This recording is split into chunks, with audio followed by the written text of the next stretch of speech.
Gupta classes.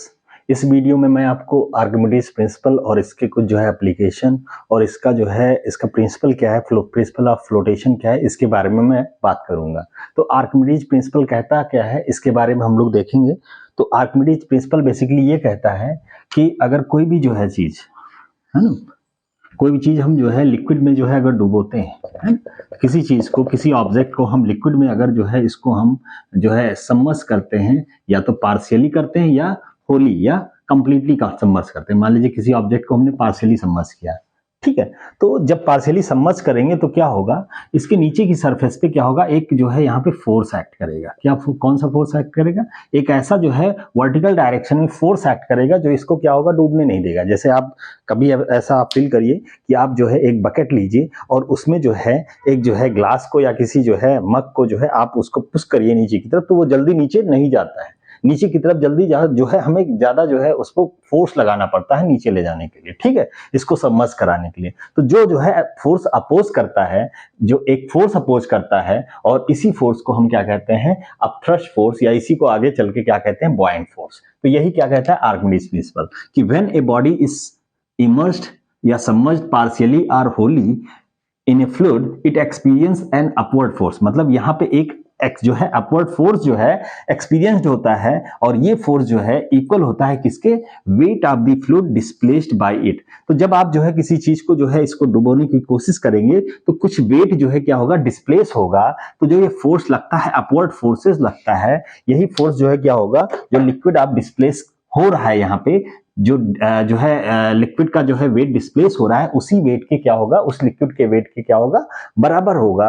और इसी force को आगे चल के क्या कहा जाता है, बॉयंट फोर्स। क्या कहते हैं, बॉयंट फोर्स, बॉयंट फोर्स कहते हैं, ठीक है। तो ये किसने दिया था, ये आर्किमिडीज प्रिंसिपल है। और ये जो है पहली बार किसने, आर्किमिडीज ने बताया था कि जब आप किसी जो है ऑब्जेक्ट को सबमर्ज करते हैं तो उस ऑब्जेक्ट पे ऊपर की तरफ, नीचे से ऊपर की तरफ एक फोर्स लगता है जिसको अपथ्रस्ट कहते हैं, या बाद में इसको बॉयंट फोर्स कहा गया। और इस फोर्स की वैल्यू क्या होगी, जो वैल्यू जो है, जो वेट जो है पानी का डिस्प्लेस होगा, जैसे जो है हम यहाँ पे डुबो रहे हैं तो इतना जो है पार्ट पानी का डिस्प्लेस हो रहा है, तो उस जो है वाटर के या फ्लूइड के जो है डिस्प्लेस जो है वेट के बराबर होगा।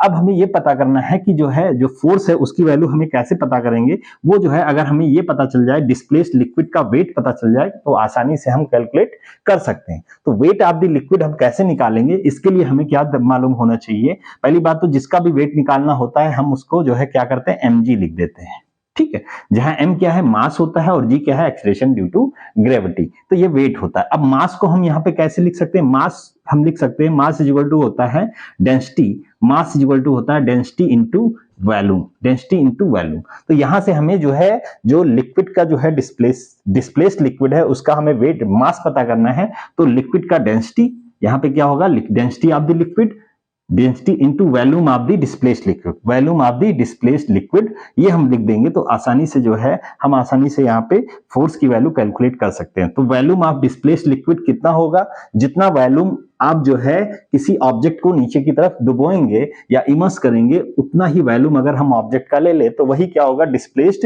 लिक्विड के बराबर होगा। तो हमने मान लिया जो है वॉल्यूम v है, तो v वॉल्यूम होगा, रो क्या है, रो जो है डेंसिटी ऑफ द लिक्विड है जिसमें आप इमर्स कर रहे हैं जो है किसी ब्लॉक को या किसी ऑब्जेक्ट को, g क्या है, एक्सेलरेशन ड्यू टू ग्रेविटी। तो हमारा जो फोर्स है अपथ्रस्ट जो है उसकी वैल्यू क्या होगी, v रो g, और इसी को क्या कहते हैं, बॉयंट फोर्स। तो कहने का मतलब होता है कि जब भी जो है आप किसी ऑब्जेक्ट की किसी भी लिक्विड में जो है रखेंगे तो पे क्या होगा, उसके ऊपर एक फोर्स लगेगा नीचे से ऊपर की तरफ, जिसको आप क्या कहेंगे, बॉयंट फोर्स। और इसी फोर्स की मदद से कोई जो है स्विमर तैर सकता है कि नहीं, इस पे भी जो है यहाँ पे देखा जा सकता है। अब जो है यहीं से आगे पता चलता है कि बड़े बड़े जहाज कैसे तैरते हैं, इसी प्रिंसिपल पे तैरते हैं, इसी प्रिंसिपल पे वर्क करते हैं। तो हम यहाँ आगे देखेंगे कि प्रिंसिपल ऑफ फ्लोटेशन, मतलब कैसे जो है कोई चीज फ्लोट करती है या डूब जाती है या डूबती हुई तैरती है, इसको भी हम देखेंगे। उसका जो है प्रिंसिपल क्या है और क्या कंडीशन होती है जिसकी वजह से वो जो है तैरती है या डूब जाती है।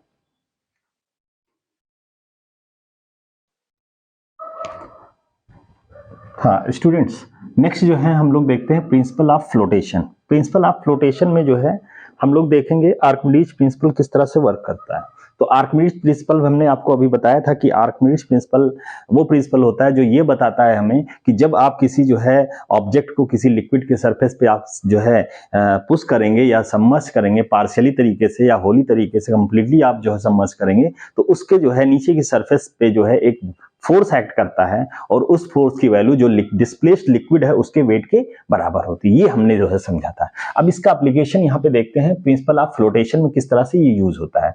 तो जब भी जो है किसी ऑब्जेक्ट को किसी लिक्विड में हम डुबोने लगेंगे तो उस पर दो फोर्स एक्ट करेंगे। एक तो जो है उस ऑब्जेक्ट का वेट को हमने जो है लिखा यहाँ पे W1 जो कि डाउनवर्ड एक्ट करेगा, और दूसरा जो फोर्स लगता है वो कौन सा फोर्स लगता है, जब आप किसी लिक्विड में जो है या किसी फ्लूइड में सबमर्ज करेंगे तो उस पे हमने आपको बताया था अभी ऊपर की तरफ एक फोर्स लगता है। तो ऊपर की तरफ मैंने एक फोर्स लगा दिया क्या, W2, और ये कौन सा फोर्स है, अपथ्रस्ट है, और इसी को जो है बॉयंट फोर्स भी कहते हैं। ठीक है, तो अपथ्रस्ट है। अब जो है इन दोनों फोर्स की मदद से क्या होगा, इन दोनों फोर्स की वजह से क्या होगा, कोई ऑब्जेक्ट क्या जो है वो तैर भी सकती है, डूब भी सकती है, या जो है वो डूबी हुई तैर सकती है, ऐसा भी हो सकता है। तो इसमें कौन कौन सी कंडीशन है, अब यहीं पे आप देखिए ध्यान से, इसको हम वेट कहेंगे और इसको क्या कहेंगे, अपथ्रस्ट कहेंगे।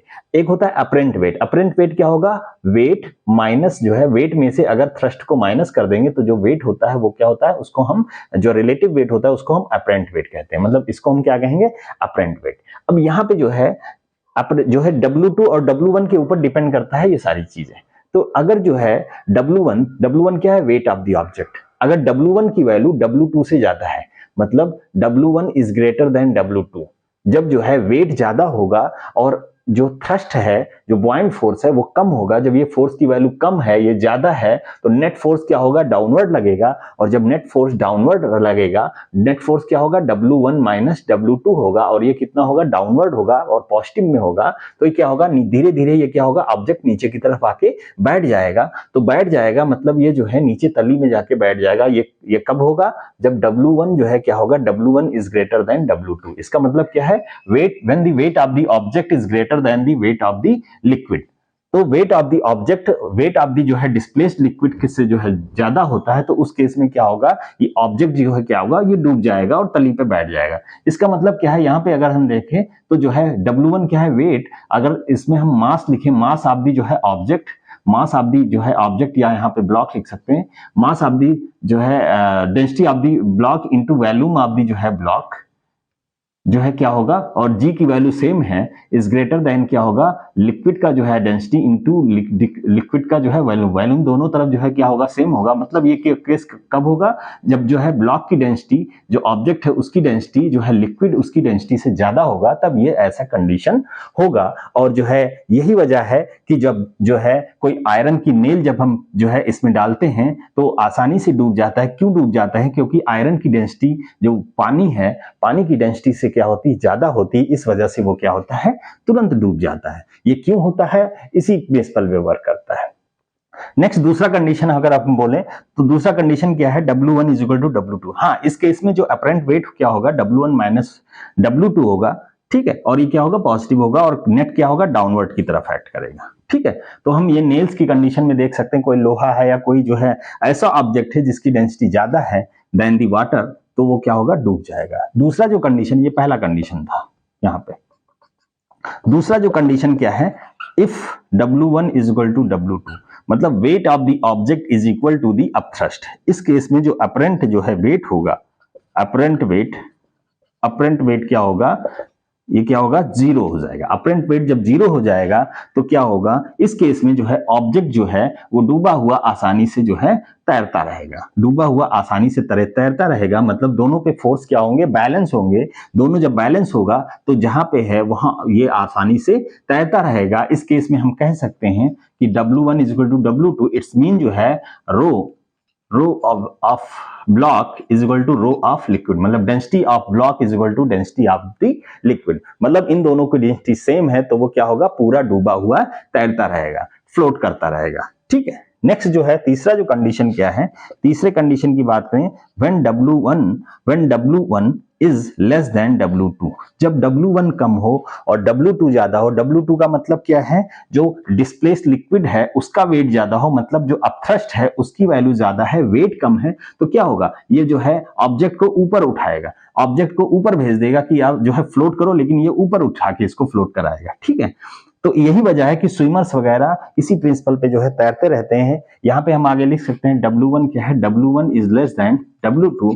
इट्स मीन जो ब्लॉक है उसकी डेंसिटी क्या है, less than the density of the liquid. और जो है लिक्विड की डेंसिटी, अगर जो है लिक्विड की डेंसिटी ज्यादा है और कोई ऑब्जेक्ट है उसकी डेंसिटी कम है, उस केस में क्या है, ये ऊपर की तरफ तैरता रहेगा। और इसमें एग्जांपल हम देख सकते हैं प्लास्टिक ऑब्जेक्ट, जितने भी प्लास्टिक ऑब्जेक्ट हैं उसके लिए जो है ये कंडीशन अप्लाई होता है, और यही वजह है कि ये आसानी से तैरता है। और जितने भी जो है सबमरीन्स या जो है जहाज वगैरह है पानी के, इस शेप के बनाए जाते हैं कि उनका ओवरऑल जो है वेट जो है डिस्प्लेस लिक्विड के वेट से क्या होता है, कम होता है, जिसकी वजह से वो आसानी से जो है समुद्र में वो तैरता रहता है और आसानी से एक जगह से दूसरी जगह पहुंच जाता है। ठीक है, तो आई थिंक आपको जो है ये जो है प्रिंसिपल ऑफ फ्लोटेशन अच्छे से समझ में आ गया होगा।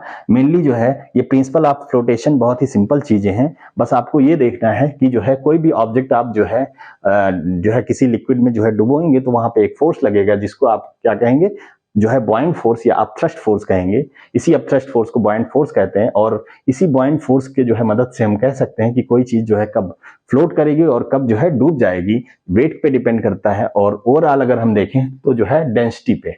यही वजह है कि जो है जो खारा पानी होता है, जो साल्टी वाटर होता है, उसकी डेंसिटी हम लोग की बॉडी की डेंसिटी से काफी ज्यादा होती है, जिसकी वजह से जो है हम जो है साल्टी वाटर में आसानी से तैर सकते हैं, उसमें डूबते ही नहीं, कोई आसानी से तो है तैरते रहते हैं। यही एक वजह है। तो आई थिंक आपको ये जो है टॉपिक जो है समझ में आ गया होगा। Thank you very much. इसके कुछ एप्लीकेशंस भी हैं जिसको हम स्विमर्स वगैरह के रेस्पेक्ट में देख सकते हैं, कुछ शिप्स वगैरह में देख सकते हैं, सबमरीन्स में देख सकते हैं, इन सारी चीजों में देख सकते हैं। आई थिंक आपको समझ में आ गया होगा। अगर समझ में आ गया होगा तो आप हमारे और भी वीडियो को इसमें देख सकते हैं। Thank you very much.